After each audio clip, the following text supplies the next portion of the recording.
سورہ آل عمران آیت نمبر 29 آپ حضرات کے پاس پیج نمبر ہے 24۔ اعوذ باللہ من الشیطان الرجیم بسم اللہ الرحمن الرحیم قل ان تخفوا ما في صدوركم او تبدوه يعلمه الله ويعلم ما في السماوات وما في الأرض والله على كل شيء قدير يوم تجد كل نفس ما عملت من خير محضرا وما عملت من سوء تود لو أن بينها وبينه أمدا بعيدا ويحذركم الله نفسه والله رؤوف بالعباد صدق الله العظيم اللهم صل على محمد النبي الأمي وعلى آله وسلم تسليما كثيرا كثيرا۔ محترم سامعین کرام، ان آیات کا ترجمہ اللہ تبارک و تعالی ارشاد فرماتے ہیں قل ان تخفوا ما فی صدورکم او تبدوه یعلمہ اللہ، آپ صلی اللہ تعالی علیہ وسلم فرما دیجئے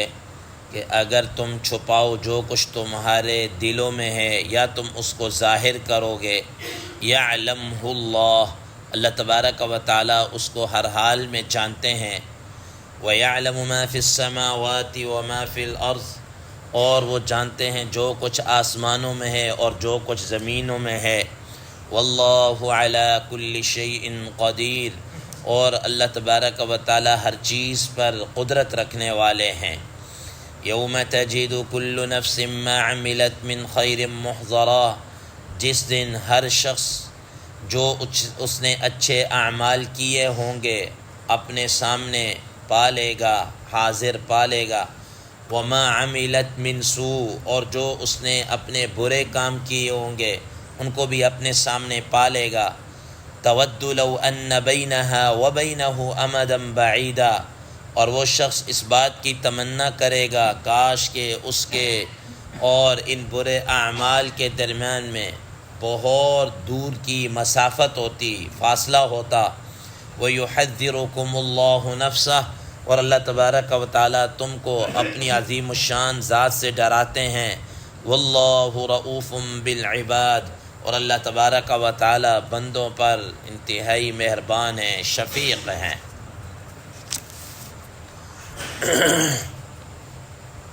محترم سامعین کرام، ما قبل کی آیت مبارکہ کے اندر اللہ تبارک و تعالی نے خاص طور پر کفار سے دوستی رکھنے سے منع کیا ہے اور کہا کہ تمہارا دوستی کا دار و مدار یا تمہاری دوستی اہل ایمان کے ساتھ ہونی چاہیے، اور پھر اس ضمن میں احکامات کو بیان کر دیا جس کی ڈیٹیل آپ حضرات کے سامنے آ چکی ہے۔ اس میں ایک بات یہ بھی تھی کہ اگر کسی طور پر تمہیں ان سے کوئی نقصان پہنچنے کا قوی اندیشہ ہو کہ یہ نقصان پہنچائے گا تو اس وقت تم اپنی زبان سے کوئی ایسا کلمہ کہہ سکتے ہیں جس سے تمہاری جان بچ جائے، لیکن اس کے ساتھ ساتھ یہ بھی اللہ تبارک و تعالی نے فرمایا تھا کہ یہ تمہارا صرف زبان ہی سے ادا ہو، دل سے نہ ہو، دل سے تم اس کو برا ہی سمجھ رہے ہو۔ آج کی اس زیر 10 آیت مبارکہ میں اسی بات کو آگے بڑھاتے ہوئے اللہ تبارک و تعالی فرما رہے ہیں کہ دیکھنا جب تم بات کرو گے نا تو دنیا کا شاید کوئی مفتی، کوئی قاضی، کوئی عدالت یہ نہیں فیصلہ کرے کہ تم نے اوپر سے کہا ہے کہ کہاں سے کہا، تمہارے ظاہر کے اعتبار سے وہ حکم بھی لگائے گا، فتویٰ بھی لگائے گا، فتویٰ بھی دے گا، ٹھیک ہے نا، مسئلہ اور اس طرح سارا کچھ تمہارے ظاہر کے مطابق، لیکن باطن کو تو اللہ تبارک و تعالی جانتا ہے نا۔ تو فرمایا قل ان تخفوا ما فی صدورکم او تبدوہ یعلمہ اللہ، اگر تم اس کے علاوہ اپنی بات کو کوئی دل کے اندر چھپاؤ گے یا اس کو ظاہر کرو گے تو یاد رکھنا اللہ تعالیٰ اس کو جانتا ہے، تمہارے دلوں کی نیات کو، تمہارے دلوں کے احوال کو، تمہاری ظاہر تو ہے یہ، باطن کو بھی اللہ تبارک و تعالیٰ جانتے ہیں۔ اور اللہ تبارک و تعالیٰ علیم بذات الصدور،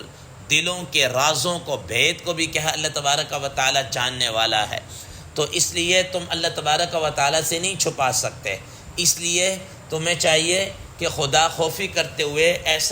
ایسی بات نہ کہنا جو تمہارے دل کی آواز ہو، تمہارے دل سے کیا ہے نکل رہی ہو، ایسی بات نہیں کرنی، ٹھیک ہے نا۔ وَيَعْلَمُ مَا فِي السَّمَاوَاتِ وَمَا فِي الْأَرْضِ، اللہ تبارک و تعالیٰ فرماتے ہیں کہ تمہاری کیا حیثیت ہے، تمہارے خیالات کی کیا حیثیت ہے، تمہاری نیتوں کی کیا حیثیت ہے، تمہارے دل کی کیفیت کی کیا حیثیت ہے، بلکہ اللہ تبارک و تعالیٰ تو یعلم ما فی السماوات وما فی الارض، ٹھیک ہے نا۔ اللہ تبارک و تعالیٰ تو زمین و آسمان کے درمیان جو کچھ ہے اس کو کیا ہے جانتے ہیں، ہر ایک چیز کو جانتے ہیں، ہر ایک چیز کو بڑے اچھے طریقے سے جانتے ہیں۔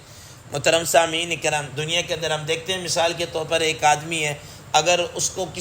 نے کسی ایک چیز پر فوکس کیا ہوا نا تو وہی اس کی گرفت میں رہے گا، لیکن اگر اس کو کئی چیزیں، کئی امور سپرد کر دیا جائے نا کہ اس کو بھی فوکس کرنا ہے، اس کو بھی دیکھنا ہے، اس کو بھی چیک کرنا ہے، اس کا بھی جناب اللہ حساب کتاب رکھنا ہے، اس کے متعلق بھی اطلاع دینی ہے، اس کا بھی کھاتہ بنانا ہے، یہ بھی کرنا، وہ بھی کرنا ہے، تو وہ الجھ کر رہ جائے گا کہ میں کیا ٹھیکہ اٹھایا ہوا ہے یا میں سب چیزوں کیسے کر سکوں گا، ممکن نہیں ہے ایسا ہی۔ اللہ تبارک و تعالیٰ فرماتے ہیں کہ میرے ہاں یہ چیز نہیں ہے، میرے ہاں یہ نہیں ہے، تم ایک میرے لیے تو تمہارے پوری کائنات کا ہونا، تمہارا ہونا سب برابر ہے، سب کیا ہے برابر ہے۔ تو اسی فرمایا وَيَعْلَمُ مَا فِي السَّمَاوَاتِ وَمَا فِي الْأَرْضِ، جو کچھ زمین و آسمان میں اللہ تبارک و تعالیٰ اس کو جانتے ہیں۔ اسی کو قرآن مجید میں اللہ تبارک و تعالیٰ نے شاہ فرمایا وَمَا يَعْزُبُ عَنْ رَبِّكَ مِن مِّثْقَالِ ذَرَّةٍ فِي الْأَرْضِ وَلَا فِي السَّمَاءِ، یہ تمہاری حیثیت میں، آسمان بھی بڑی چیز ہے، ذرہ برابر بھی زمین و آسمان کے اندر کوئی ایسی چیز نہیں جو تیرے رب سے کیا ہے پوشیدہ ہو، کوئی چیز بھی پوشیدہ نہیں۔ اس لیے فرمایا کہ یہ مت سمجھنا کہ تم اپنے دل کے اندر ہونے والے، پیدا ہونے والے خیالات کو کیا چھپا لو گے، یا اس دنیا والوں سے چھپا سکتے ہو نہیں، بلکہ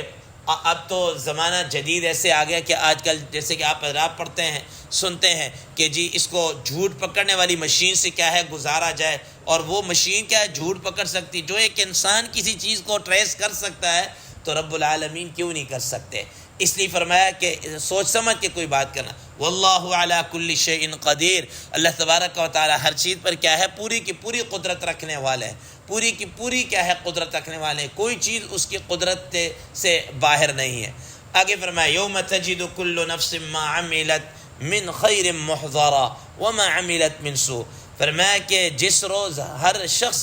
جو اس نے اعمال کیے ہوں گے، اچھے اعمال کیے ہوں گے یا برے اعمال کیے ہوں گے، وہ سارے کے سامنے اس کے سامنے موجود ہوں گے، حاضر ہو جائیں گے، اس کے سامنے ہوں گے، وہ سارا اپنا کچا چھٹا اس کے سامنے آ جائے گا اور وہ دیکھے گا۔ حضرات قرآن مجید کے اندر آتا ہے، اللہ تبارک و تعالیٰ فرماتے ہیں اقرأ کتابک کفی بنفسک اليوم علیک حسیبا، آج کے دن تو اپنے اعمال پڑھ لے، یہ لے نام اعمال پڑھ لے تو یہ کافی ہو جائے گا۔ حضرات مفسرین کرام رحمہ اللہ فرماتے ہیں کہ دنیا کے اندر ہوتا ہے نا، انسان بہت ساری چیزیں بھول جاتا ہے، ٹھیک ہے نا۔ آپ کہتے ہیں یار فلاں وقت آپ نے یہ بات کی تھی، یار مجھے تو یاد ہی نہیں ہے، میرے تو ذہن میں بھی نہیں ہے، مجھے نہیں یاد، یا ہو سکتا کہا ہوگا، ہو سکتا ہے یہ معاملہ کیا ہوگا، نہیں آپ نے کیا تھا، کہا تھا، اس طرح انسان بھول جاتا ہے۔ لیکن فرمایا حضرات مفسرین کرام رحمہ اللہ فرماتے ہیں کہ آخرت میں اللہ تبارک و تعالی ہر انسان کا حافظہ اتنا قوی کر دیں گے کہ ساری چیز اس کو کیا ہے یاد آ جائے گی،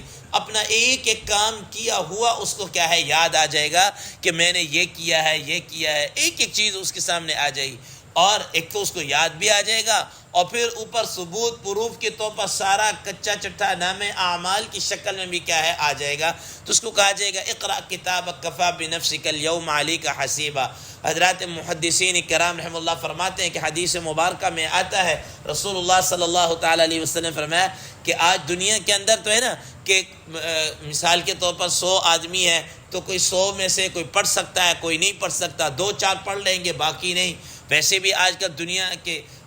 کیا کہتے ہیں لٹریسی جو اس کی وہ اگر تعداد دیکھی جائے تو وہ بہت کم ہے، بہت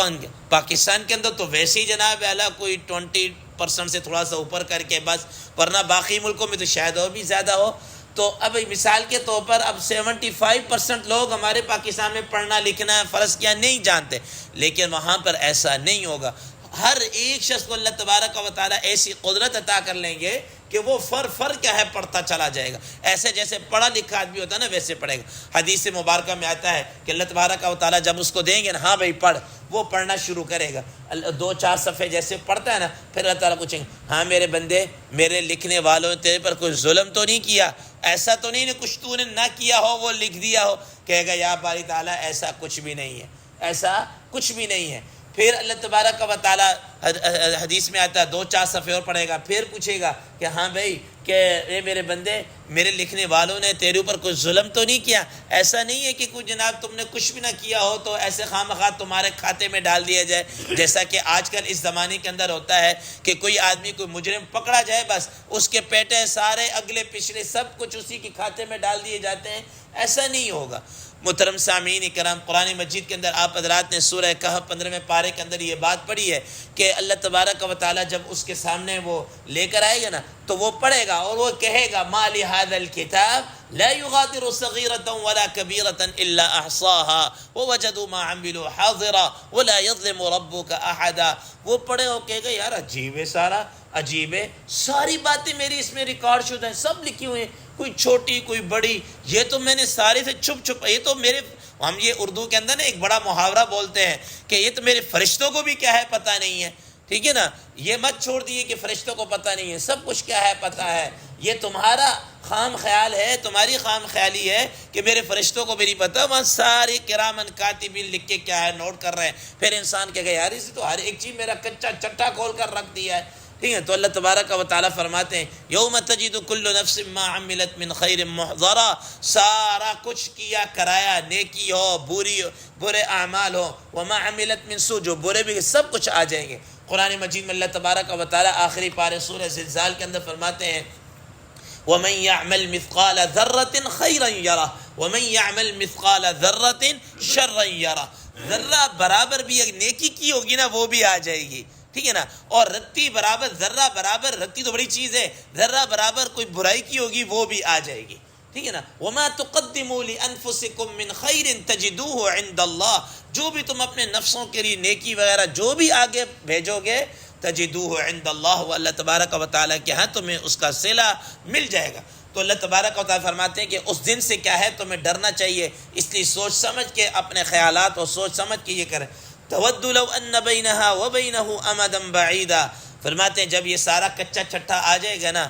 اب اس دن یہ آدمی تمنا کرے گا کاش کہ یہ جو برائیاں نا ان کے اور میرے درمیان میں کیا ہو جائے، امدم بعیدہ، ایک لمبی مسافت ہو جائے، مجھ سے دور ہو جائے، یہ میرے پاس نہ رہے۔ بسا اوقات ایسا ہوتا ہے نا کہ آدمی اپنے کسی منفی جو اس کے کریکٹر ہوتا ہے اس سے پیچھے چھڑانا چاہتا ہے، یار یہ بات میرے کھاتے پڑ گئی، کسی نہ کسی طریقے سے جان چھڑاؤ، کچھ اس طرح ہو، تو وہ وہاں پر بھی یہ تمنا کرے گا کاش کہ میری اس برائی کے اور ان کے درمیان میں کیا ہو جائے، فاصلہ ہو جائے، یہ مجھ سے دور ہو جائیں، لیکن وہ تو انسان کے نہیں ہوں گے۔ قرآن مجید میں اللہ تبارک و تعالیٰ فرماتے ہیں کہ اس کے گلے کے اندر کیا ہے، سب یلقاہ منشورا، اقرا، اس کے گلے میں ڈال دیا جائے گا، پڑھتے رہو بھائی، یہ سب کچھ ہے، ٹھیک ہے؟ تو اس لیے وَإِذَا الصُّحُفُ نُشِرَتْ، یہ سارے صحیفے کیا ہیں کھول دی جائیں گے، سب کچھ اس کے سامنے آ جائے گا، اس سے دور نہیں ہو سکتے ہیں۔ اب لہذا اللہ تبارک و تعالیٰ فرماتے ہیں وَيُحَذِّرُكُمُ اللَّهُ نَفْسَهُ، اللہ تبارک و تعالیٰ اپنی ذات عظیم الشان ذات سے کیا تمہیں ڈرا رہا ہے کہ ڈر جاؤ، اور یہ اس کا ڈرانا بھی شفقت کی وجہ سے ہے کہ بھئی تم اس برائی سے بچ جاؤ، کل تم نے پھر کرنا کاش کہ میں نہ کاش کہ کاش، اس کاش سے تم ابھی سے کیا اللہ تعالیٰ نے تمہیں مہلت دی ہے، بچ جاؤ، نہ کرو۔ اور بالفرض والمحال، بتقاضۂ بشریت اگر ہو چکی ہے تو ابھی بھی جناب اللہ تمہارے پاس کیا ہے؟ موقع ہے. جب تک سانس ہے تب تک چانس ہے. تو تم اللہ کے حضور معافی مانگ لو، توبہ طائب ہو جاؤ، اور ان چیزوں سے بچ کر آگے ماں بقیہ جو زندگی ہے تم اس کو صحیح طریقے سے گزارنا کیا ہے شروع کر دو. تو فرمایا وَيُحَذِّرُكُمُ اللَّهُ نَفْسَهُ. اللہ تبارک و تعالیٰ یہی الفاظ بالکل پچھلی 2 آیت پہلے بھی یہ گزرے ہیں کہ اللہ تبارک و تعالیٰ تمہیں اپنے آپ سے ڈرا رہا ہے کہ بچ جاؤ اللہ تعالیٰ کے عذاب سے، اور اس طریقے سے بچ جاؤ. اب بھی اللہ تبارک دوبارہ تمہیں نصیحت کر رہا ہے کہ اللہ تبارک و تعالیٰ کی ذات سے کیا ہے تمہیں ڈرنا چاہیے، ورنہ تمہارا جناب وہاں پر سوائے پچھتانے کے کچھ نہیں ہوگا. واللہ رؤوف بالعباد. اور یاد رکھنا یہ ڈرانا اللہ تبارک و تعالیٰ کا بھی شفقت ہی ہے، اور اللہ تبارک و تعالیٰ رؤوف بالعباد، بندوں پر ظلم نہیں کرتے، بندوں پر انتہائی شفیق، انتہائی کیا ہے مہربان ہے. یہ اس کی شفقت ہی ہے کہ وہ ڈرا بھی رہا ہے، بتا بھی رہا ہے، کتابیں بھی بھیج رہا ہے، انبیاء علیہ السلام کو بھی بھیج رہا ہے، اور یہ سارے احکامات اس کے تمہارے سامنے کیا ہے؟ یہ اس کی شفقت ہی ہے، تاکہ تم جناب قیامت کے عذاب سے اور جہنم کے عذاب سے کیا ہے اپنے آپ کو بچا لو، اور اس سے کیا ہے بچ جاؤ. تو واللہ رؤوف بالعباد وما ربک بظلام للعباد. بندوں پر شفقت ہے، اور آپ کا رب بندوں پر ظلم کرنے والا بھی نہیں ہے. اللہ تبارک و تعالیٰ سے دعا ہے اللہ تبارک و تعالیٰ ہمیں اس پر عمل کرنے کی توفیق عطا فرمائے. وآخر دعوانا ان الحمد للہ رب العالمین.